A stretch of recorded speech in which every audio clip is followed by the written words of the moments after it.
Hello there, Vanagon addicts. It's Ken Wilford here at Vanagon. We're still working on our body panel painting and different things for our 91 Vanagon Carat we're restoring. So I wanted to kind of bring you back.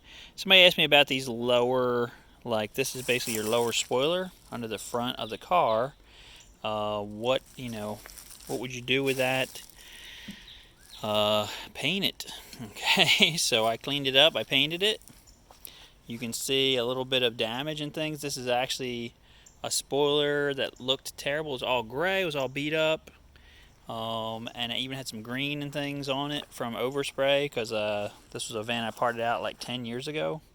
I had this this thing sitting on the shelf in there, and I thought, you know what, worst case scenario, it looks terrible anyway, so why not just paint it? So I cleaned it up as we did the other plastic pieces, wiped it down with some acetone, painted it, and it actually looks kind of good. It's hard to see because of the light shining on it, but it's not gray, it's actually black, and it looks pretty nice. So we're going to be putting that on. We got our big side panel here all cleaned up, painted, ready to go, and then these are actually other parts of that front spoiler that I painted that are just kind of hanging out here and getting dry, so we can, put it on there. Like I have a bunch of vans we've parted out over the years, and my thing that I do normally is actually fix up paint panels that are already off, and then we can just swap them out. So somebody was asking me, how do these other panels attach? Okay, how do they attach? So let me walk over here and I will kind of show you how they attach. Since we have, this is actually another van that I just bought that we're going to be restoring as well. This is another 91 Carat Vanagon that's it's got some rust issues, but we'll talk about that another day. So you can see they've actually pulled the side panels off of this car, okay, already. I'm hoping the one we're restoring isn't going to look this bad. Once you pull that off, you're going to see a bunch of these plastic mounts, okay, that are at intervals. You can see for this big panel, there's one here, 3, 4, and 5 of these, okay. And so how these things are mounted, these plastic pieces are actually riveted to the body, okay. And then at the very bottom, see the square hole, there's actually a clamping piece that's on here, and pointing straight down is a 10mm nut, okay. So the problem you run into a lot of times is this nut, like on this side of it, you walk back over here and I can show you one. This side, it's kind of like a carriage bolt on the top, so it's like a blind thing that doesn't actually have a head on it or anything, but you're supposed to be able to get from underneath, unscrew it. Yeah, here's one right here. You're supposed to, it's kind of set up like this, okay, sorry about that. So you have this kind of carriage bolt on the top, you have this big piece here on the bottom, okay, and that's like a big square washer. You can see where that was kind of setting on there, and then it's actually grabbing on the back of the panel. So the back of the panels have a little lip on the bottom. Let me just flip this one over, it should be dry, so you can kind of see what it looks like on the back. Okay, they have these little feet here, and I will show you. This is kind of the easiest way to see it. So this is how it would normally be on the car, okay. This thing actually just hooks behind this, okay. This thing is actually on the car already, and then you've got this little sandwich down here at the bottom of, this nut and this washer and that kind of thing. So I'm kind of showing you X-ray vision version of it, okay. So these ones were frozen. What I wound up having to do was pry these off just real gently with like a big screwdriver or a pry bar, work it off here, because basically it's just plastic squeezed between a piece of metal and this little fiberglass piece on the back of this. So it's not really like the most, it's not Fort Knox or anything. You can kind of give it some prying, and usually you can work it off of there. And once you get it off, you can clean this up. I use some WD-40 on it, get it freed up good, so when you go to put it back together, this nut actually turns and stuff. So that's basically how they attach, how they come off. When you go to take them off, you just get a 10mm socket and just kind of go from the bottom. And when you crawl up under the van, you'll see these little, screw head, these little nuts sticking down. You just loosen them, and it comes off. Okay, and it kind of just hinges off of there. It'll kind of just, you can pick it up and off, unhinge, go put it back. You hook the top part, go down, hook the bottom part, and then you make sure your little lock pieces align and tighten it down until this clamps good, and then it'll be back on there. So that's basically how that works. They all work the same way, except for the front bumper and the rear bumper. The front bumper has, let's walk over here. The rear bumper is pretty complicated. The easiest way to take it off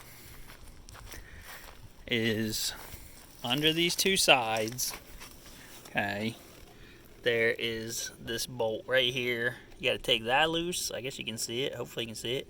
Take that loose, and then on the frame under there, which I don't know if you can even see, it's kind of like here-ish, where it kind of goes into the body. You'll see where the frame part goes in. There's two big bolts there on this side facing this direction, and then there's two more big ones on this side facing this direction. I think they're either 17mm or 19. So if you can undo the two side things, one on each side for these little side caps, you undo the two big bolts that hold the main rear bumper thing into the frame, then the whole bumper should be able to just slide off. It always seems like there's one extra bolt or something under here that I always miss, but I'm pretty sure that's all that's required on that. So, and then you can just slide the whole bumper off as a unit. That's what I normally do, take it off as a unit. Then once you get it off, you can disassemble it. You'll see from the back side there's some 13mm bolts and things on that. And then this one on the front, all that's holding it on is these two Allen things, one on each side. Okay, you loosen them, and I'm pretty sure that's all there is to it. The whole front bumper comes off. They're just held on by that. So it's just for looks. Under the front there's a big metal bar this is covering. That's really what does all your crumple zone and all that stuff. This is just, for looks. So that's about it. I still have to pull, here's our van we're restoring over there. I still have to pull the side panels off so you can look underneath and make sure what's going on. I mean, just to give this van as an example, usually this is what you see. The front doors are fine, sliding door and that kind of stuff. I mean, maybe some of these holes have a little bit of rust around it, but nothing too bad. I mean, usually the problem, if you run into any problems whatsoever, it's going to be on this side right here, because you've got, like, if these Carats, they actually have fiberglass insulation in the wall. And if you have any kind of problem with, this window up here, water's getting down in there. Or it could even be like these screws, or these rivets, where these things mount. That could, with time, it's like aluminum rivets. I'm pretty sure they're aluminum. And over time, as that panel's kind of vibrating, it'll cause what they call fretting corrosion, which is where you have a little piece of corrosion right there at that point. Plus, it's also dissimilar metals, so water, gets on it, turns into a battery, and it starts to corrode even faster. And then water starts getting down in these little holes that are opened up a little bit more, where the rivets would normally be filling them, and the water is getting down behind this panel, starts rusting at the seam. So the good news is, Volkswagen knew about this problem. That's kind of why they started putting these panels on, I'm pretty sure, was to try to kind of cover up the problem, to not worry, so it's not so obvious. But the good part is, if you did a repair where you put a repair panel, we have repair panels for this, or just a piece of metal. You cut out all this rusty part. You just epoxied or screwed or whatever a piece of metal and cleaned up all the rust, treated it with rust inhibitor, sealed all that up. You could hide it all, because as long as it doesn't come up like above this hole right here, nobody's going to see it unless they take that panel off. And if it's sealed closed so that it's not continuing to rust and have a place for water to get in, why would they even care, right? I mean, cosmetically, if you don't see it, then why would you care about it? And if it's functionally not causing water to get inside the car and continue to corrode, you would also, not really care about it. I mean, eventually, even if you cleaned most of it out, eventually maybe the rust would continue on the inside. But I mean, you're talking about you've basically slowed it down to the point where it would probably be fine for another 10 years, 15 years. What is our goal here, people, right? Like we said, like my helper Paul, you say, don't get psychotic, okay? Don't get psychotic. And we're just trying to get it stabilized, trying to stabilize the patient. We're trying to make the patient be able to, get back to his old routine, get some life. We're not trying to, turn him back into, day one, or even better than day one. I mean, you see this, how this is set up.